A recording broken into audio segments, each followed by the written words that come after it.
Vladimir Putin's approval rating is 82%. Joe Biden's is 42%. Xi Jinping's is anyone's guess, but the Chinese near unanimously trust their government.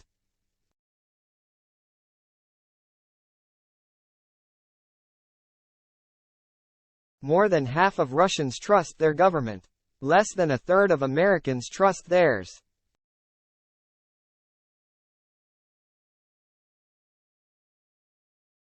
These statistics are not random but speak to America's imminent loss in this, the Second Cold War, writes the American thinker.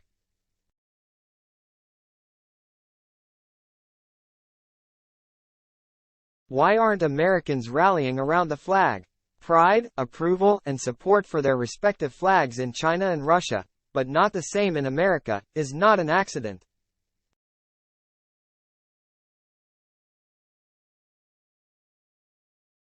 All governments influence the memories they want their people and foreigners to have of them.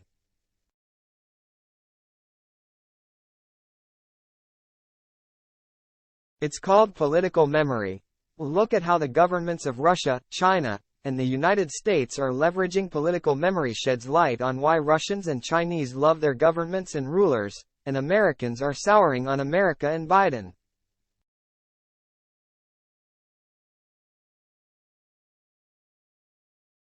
This simultaneous occurrence is not an accident. Russia and China are preparing to win the second round of the Cold War, and America is handing them the opportunity to do this.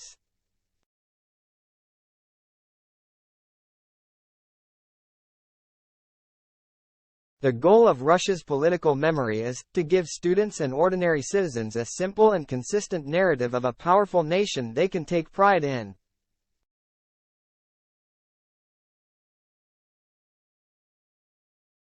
School begins by singing the national anthem and raising the Russian flag.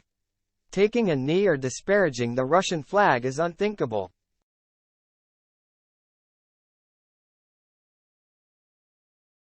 Putin, to be certain of unified support for the actions taken, restore Ukraine to its rightful place, and prepare for Cold War II, launched a new patriotic history in 2022.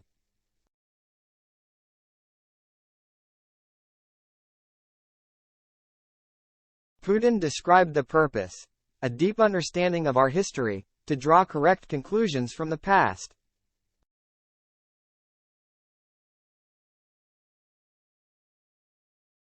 Russia's political memory constantly conditions Russians to fear existential threats, particularly from the West.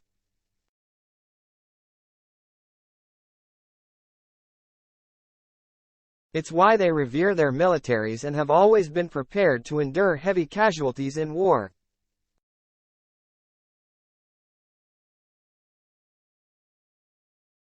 The military prevents the Russian state from being subjugated. Russia's approach to political memory is consistent with China's approach and motivated by the same theme.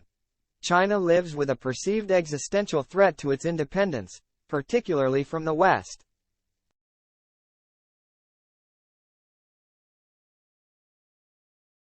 Cold War II will test its resilience.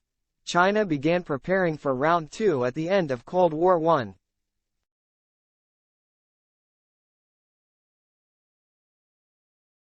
This is when it began its patriotic re-education campaign.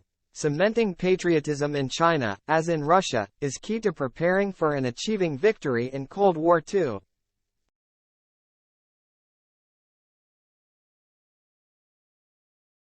China's and Russia's approaches to political memory are contrary to the U.S. government's.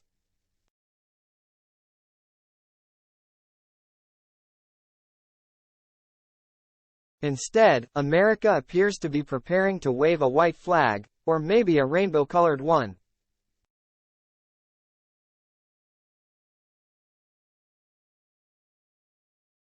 Pride in America has been sinking, and this ties to the government's design for America's political memory.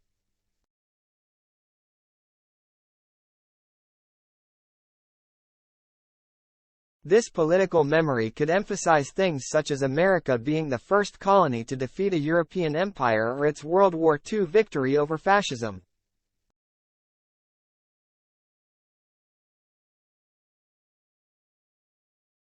Or it could tell how, in just over 150 years, America became an economic powerhouse on the back of capitalism and then sustained this with an education system designed to unify Americans and later foster innovation.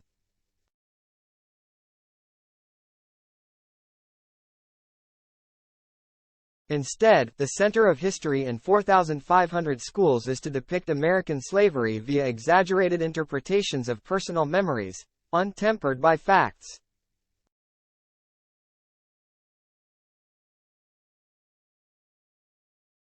Instead of a history of patriotism and achievement, the American government is supporting a history of trauma, including systemic racism and inequality.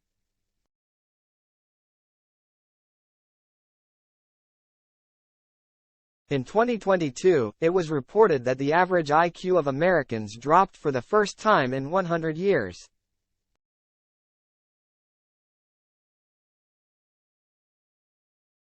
The researchers speculated that it was due to changes in the educational system.